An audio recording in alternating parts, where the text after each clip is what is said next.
वर्षा अवश्य होगी मुझ पर। मेरी रक्षा के लिए आपको कोटि कोटि धन्यवाद।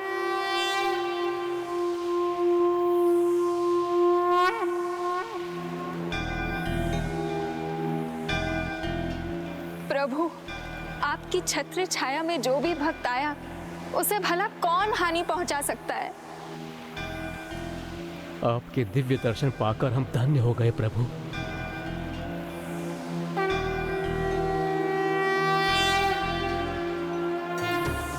ये कुशल कैसे हो रहा है?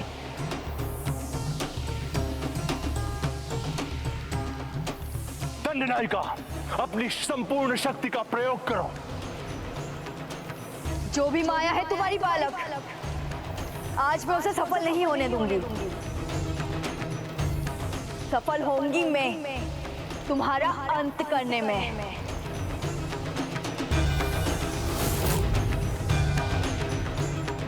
मेरी काली माया की शक्ति विफल कैसे हो सकती है?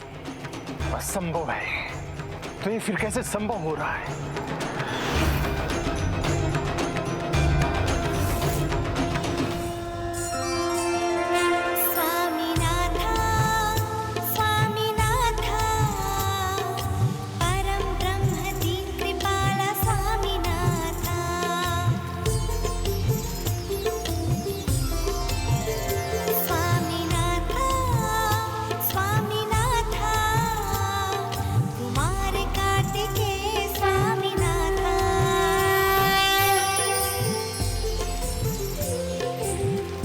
ये क्या हो रहा है? मेरा शरीर क्यों फूलता जा रहा है? ऐसा प्रतीत हो रहा है कि जो पानी मैं जयंत के शरीर से सोख रही हूँ वो मेरे अंदर क्यों समाहित होता जा रहा है।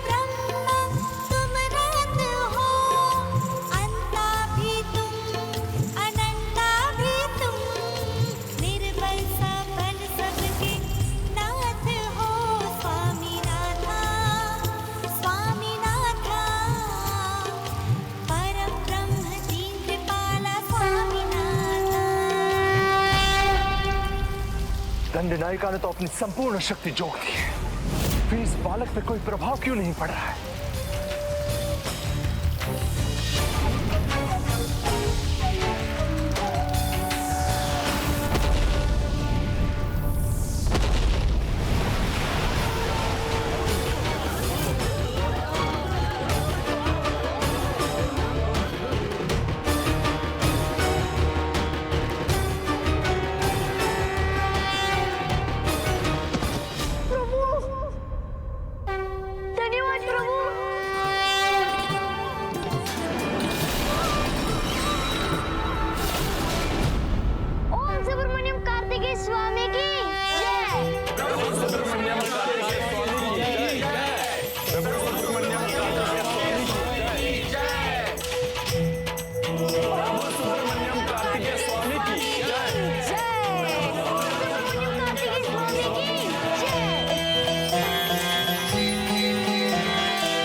दंडनायिका का अंत नहीं होना चाहिए था, अंत तो इस बालक का होना चाहिए था।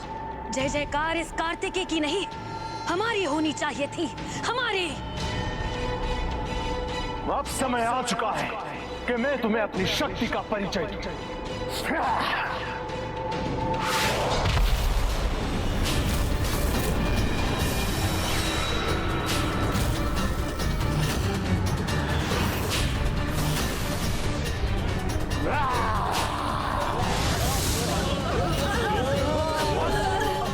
बंद करो सदा के लिए ये अनर्गल प्रलाप, असत्य मायावी भ्रम और छलावे को। सत्य मानने की भूल की है तुम सबने, किंतु सत्य तो मात्र एक मैं ही हूं। मैं ही हूं तुम्हारा भगवान, तुम सबका भगवान, भगवान सुरपद्मन।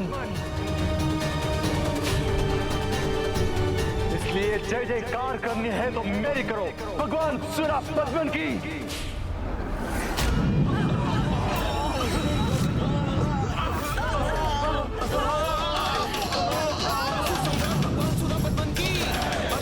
भगवान सुरपद्मन की, असुर सम्राट भगवान सुरपद्मन की, असुर सम्राट भगवान सुरपद्मन की। मेरा पुत्र अजय, इसे कोई पराजित नहीं कर सकता। और कोई बालक तो कदापि नहीं। अपने तुच्छ माया से उसने प्रमाणित कर दिया कि वो सत्य में एक बालक ही है, और तुम सब ये मान बैठे कि तुम सदा के लिए सुरक्षित हो। भूल है तुम्हारी, भ्रम है तुम्हारा, क्योंकि मेरी क्रोध अग्नि तुम सबको भस्म कर देंगे और तुम कुछ नहीं कर पाओगे।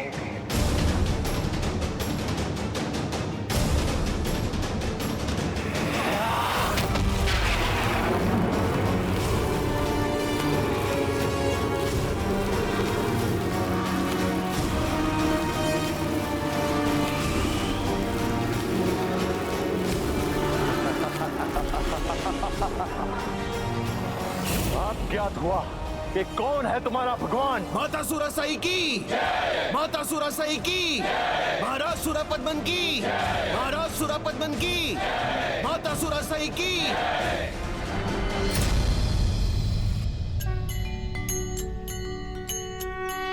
एक बार पुनः आपने अपने भक्त की, मेरे पुत्र की रक्षा की। प्रभु कार्तिकेय, आपका कोटि कोटि धन्यवाद। आपके पंच तत्व रूप से क्रियाशील होने के बाद आपका कड़ा भी अपनी पूर्णता प्राप्त कर चुका है।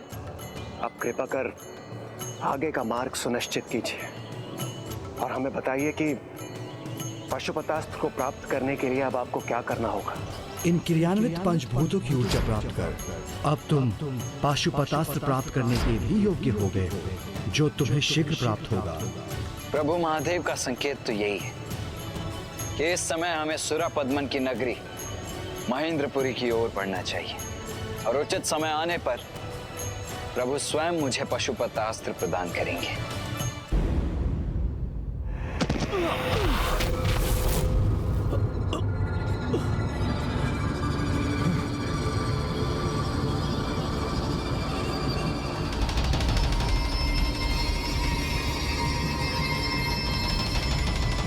यहाँ तो गहन अंधकार है, कुछ दिखाई नहीं दे रहा।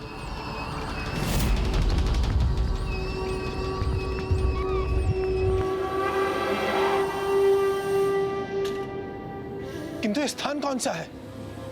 ज्ञात नहीं है कौन सा स्थान है, बस इतना ज्ञात है कि कितना गहरा अंधकारी स्थान संपूर्ण सृष्टि में और कोई नहीं। मैं अपनी अग्नि को प्रज्वलित करता हूँ, उसके प्रकाश में देखकर इस स्थान को पहचान सकेंगे।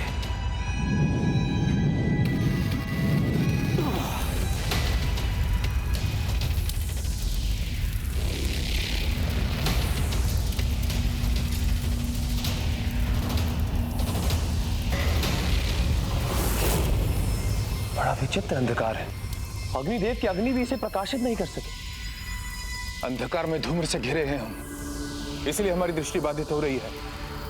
मैं अपने वायु प्रवाह से इसे निष्फल करने का प्रयास करता हूं।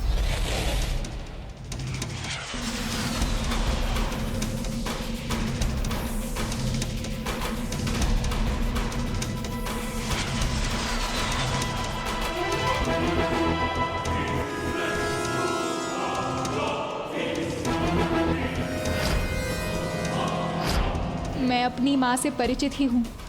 ये अंधकारी माया अवश्य काल कोठरी होंगी, जहाँ उनकी इच्छा के बिना कोई हम तक नहीं पहुँच सकता है।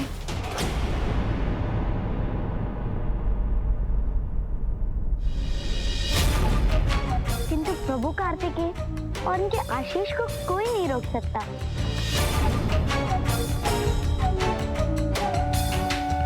पुत्र जयंत, पुत्र जयंत,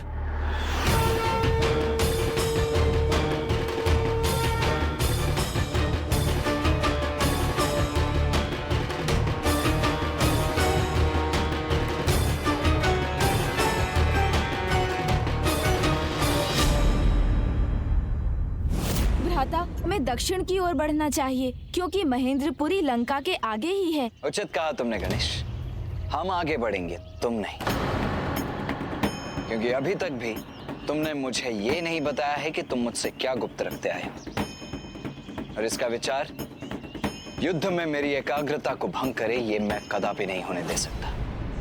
किंतु भ्राता, किंतु परंतु कुछ नहीं अनुज। जम्बुकेश्वर आने से पूर्व ही मैंने ये स्पष्ट किया था कि इस यात्रा के अंतिम चरण में तुम हमारे साथ नहीं चलोगे। इसीलिए अब तुम यहीं रुको और हमें आगे बढ़ने दो। आइए।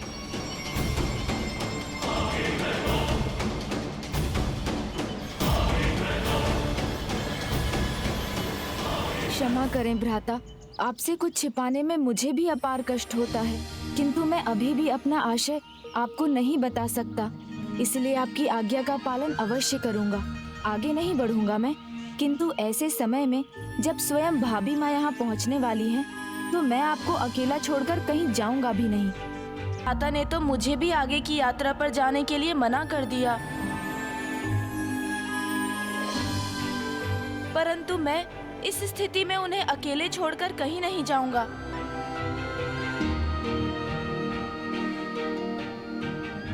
वो पर्वत का शिखर उपयुक्त रहेगा। यहाँ से मैं भ्राता के शिविर पर दृष्टि बनाए रख पाऊंगा। आइए प्रभु, मैं आपको अभी वहाँ ले चलता हूँ। उचित है मूषक जी, चलिए।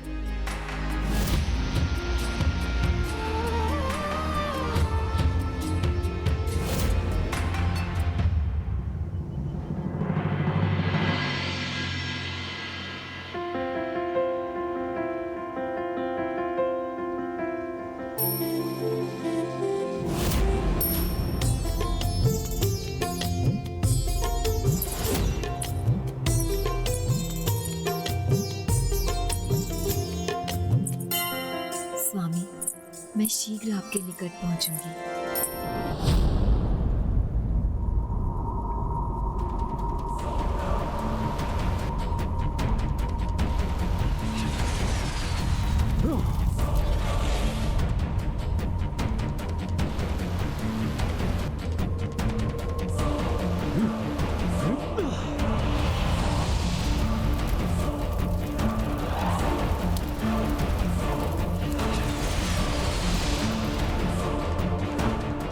यहाँ से मुक्त होने का कोई तो उपाय होगा।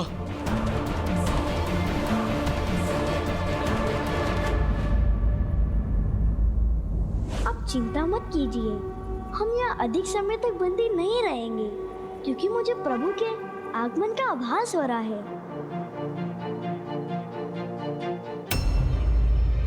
अचानक सबको इतनी थकान क्यों हो रही?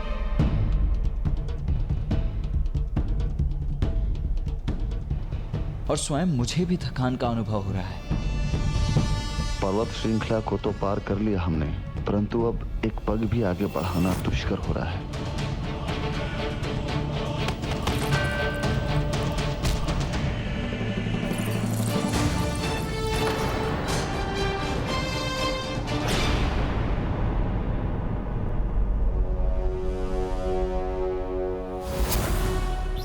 प्रभु, हमारी सेना को अचानक क्या हो गया?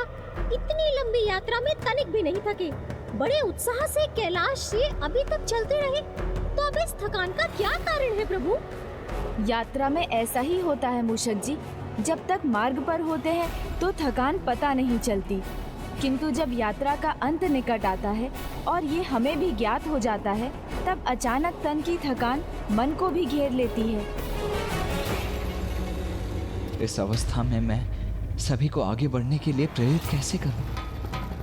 मैं तो चाहकर भी भ्राता की सहायता नहीं कर सकता, क्योंकि पाशुपतास्त्र भ्राता को कैसे प्राप्त होगा ये तो प्रभु ने भी नहीं बताया, और यहाँ तो इनकी संपूर्ण सेना थकान में डूबी हुई है, तो अब भ्राता क्या करेंगे?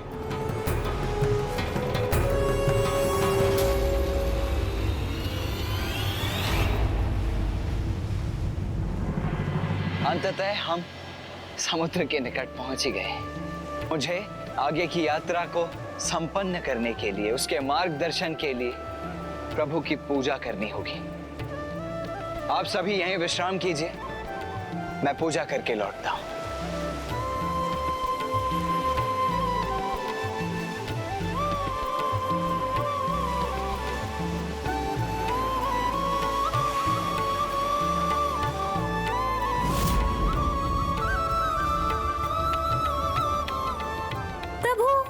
भ्राता कार्तिकेय और उनकी सेना तो इन बादलों के कारण दिखाई ही नहीं दे रही। अब हम उन पर दृष्टि कैसे रखेंगे प्रभु? उन पर कोई संकट आ गया तो? आप निश्चिंत रहिए मूषक जी, मैं ऐसा कदापि नहीं होने दूंगा।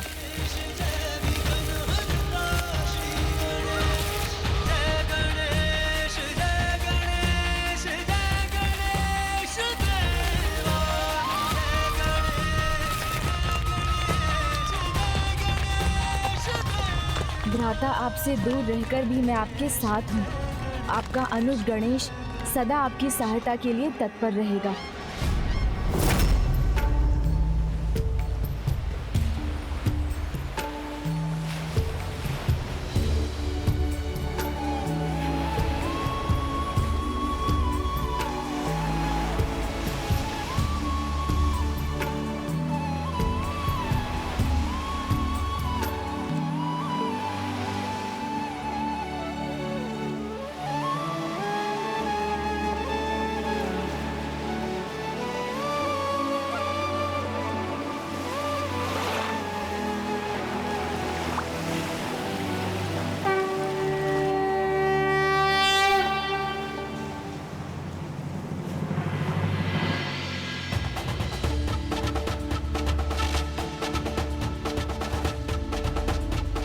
जल में यह शिला तो बिल्कुल शिवलिंग की भांति ही प्रतीत हो रही।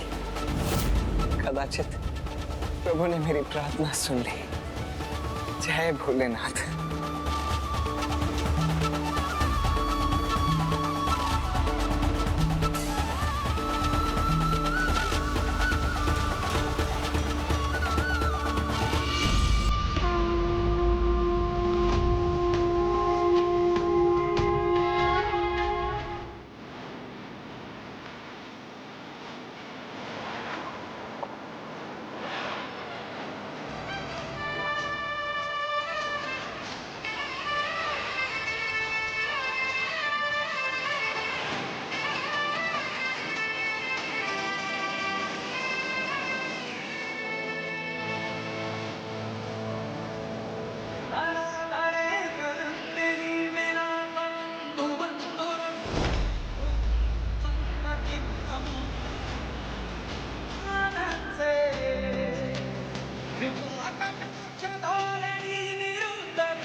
मैंने कहा था कि यहाँ प्रभु कोई ना कोई संकेत अवश्य देंगे मुझे।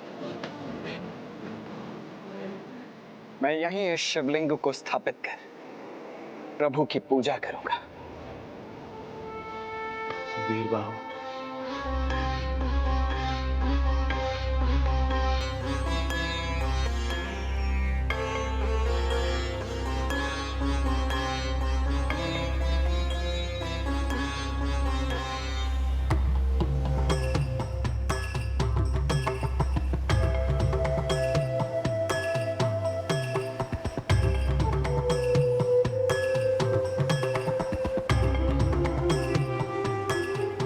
मुझसे चला भी नहीं जा रहा।